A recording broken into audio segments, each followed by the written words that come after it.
Ազգային պատկերասրահը բոլոր առումներով գողտրիկ փառատոն է, նրբազգաց ունկնդրի համար, ասում է հիմնադիր Մարիամ Շահինյանը։ Կերպարվեստի եւ երաժշտության ներդաշնակում, լայն իմաստով ձայնի եւ գույնի համադրում։ Փառատոնի գաղափարը անցկացնել այս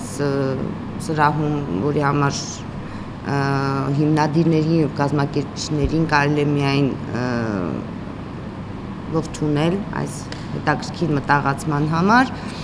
եւ մենք մնում է մեզ գալ եւ վայելել այս գեղեցիկ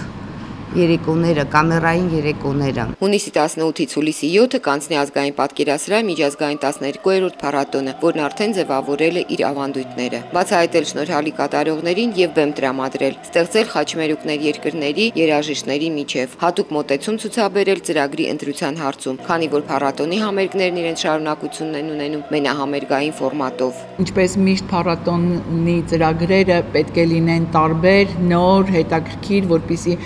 այս ինքնիս անվանումը փառատոն դառնա իրոք տոն։ Փառատոնի բացման համերգը նվիրվում է ժողովրդական արտիստ Գեղամ Գրիգորյանի հիշատակին։ Կներկայացնեն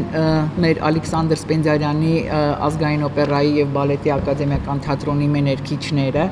Դալի Պարիտավետեսյանը տենոր, Դավիթ Բաբայանցը բարիտոն, սոպրանոներ Արծվիկ Դեմուրչյանը եւ Ալինա Փահլևանյանը։ Նաեւ կլինեն մասնակիցներ, որոնք առաջին անգամ պետք է ելույթ ունենան, շատ երիտասարդ են, բայց խոստումնալից երիտասարդներ, եւ նաեւ ելույթ կունենա ուրեմն Գեղամ Գրիգորյանի երիտասարդ սանը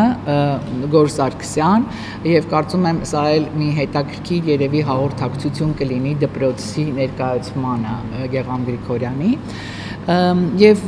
բեմում կլինի Հայաստանի պետական կամերային նվագախումբը, շնորհակալություն եմ ուզում հայտնել այս նվագախմբին,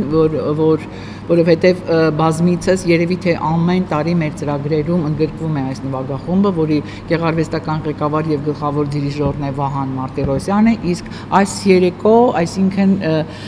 ամսի 18-ին դիրիժորական վահանակի մոտ կլինի ամբողջ երեկո ղեկավարի այդ նվագախումբը, մեր շատ տաղանդավոր դիրիժոր եւ լավ ընկեր, որը միշտ մեր կողքին է, փառատոնի կողքին է Հարություն Արզումանյանը։ Հաջորդ համերգը կլինի պրեմիերա մասնակցի առումով, որովհետեւ այս մասնակիցը աշխարհահռչակ մի ջութակահար է, ազգությամբ ֆրանսիացի, որը առաջին անգամ պետք է լինի Երևանում, Հայաստանում, նա նաև ռադիո Ֆրանսի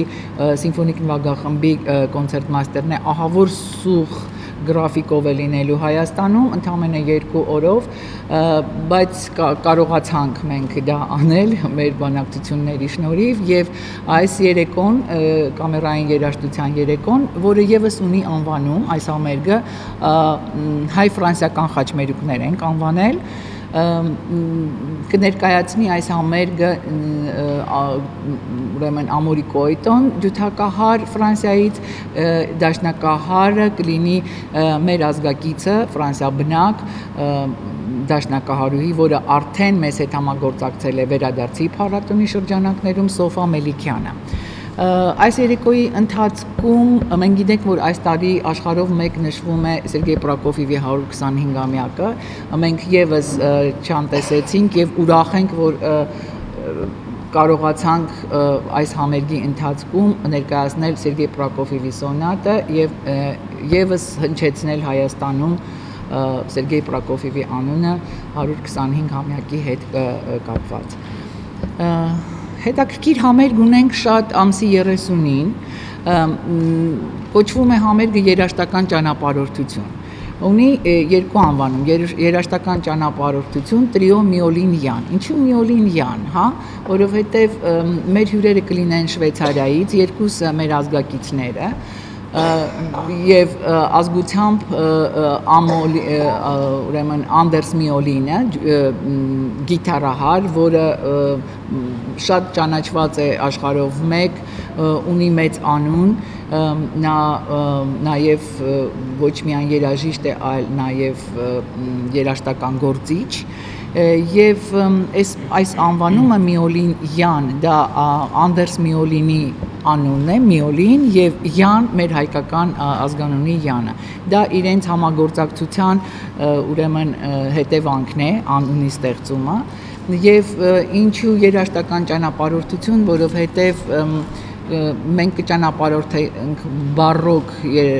ուրեմն շրջանից միջև մեր օրերը եւ հետաքրքիր է այս համերգը կլինի, որ եւ ջութակահարը եւ կլարնետահարը, այսինքն ջութակահար Ջեմա Աբրահամյանը կնվագի երկու գործիքով, նաեւ բարոկ գործիքով, բարոկ ջութակով ժամանակաշրջանի եւ կլարնետահար Գուրգեն Գակոյանը, որը եւս համագործակցել է վերադարձ փառատոնի շրջանակներում, կնվագի երկու տարբեր կլարնետներով, այսինքն էս կլարնետով եւ բասիտոն կլարնետով։ Երևի թե չի լինում որևէ մի փառատոն, որտեղ մենք չենք հիշում Էդուարդ Միրզոյանի անունը, որը նաեւ մեր գեղարվեստական խորհրդի նախագահն է եղել։ Եվ այս տարի նշվում է մեծանուն կոմպոզիտորի 95-ամյակը ծննդյան եւ ամսի 3-ի համերգը նվիրված է հենց Էդվարդ Միրզոյանի 95-ամյակին, որը կներկայացնի իր իսկ անունը կրող Միրզոյան քարյակը։ Եվ եզրափակիչ համերգը ուզում եմ եւս հատուկ խոսել այս համերգի համար, իհարկե բոլոր համերգներն են շատ տարբեր եւ ունեն իրենց ստեղծման եւ ներկայացման նկարագիրը եւ իհարկե պատմությունը փառատոնի շրջանակներում դա Հովեր-Սեպտետ արական երգչախումբն է ներկայացնելու եզրափակիչ հանդիսավոր փակման համերգը, որի ղեկավարն է խմբավար Սոնյա Հովհաննիսյանը, մեր վաղեմի ընկերը, տաղանդավոր երաժիշտ։ Այս տարի մենք կներկայացնենք այդ ամբողջական ծրագրով, որով ելույթ է ունեցել Հովեր-Սեպտետը արտերկրում եւ ասել է իր խոսքը, մենք կներկայացնենք ամսի 7-ին, հուլիսի 7-ին ազգային պատկերասրահ երաժշտական փառատոնի 12-րդ հանդիսավոր փակման համերգին։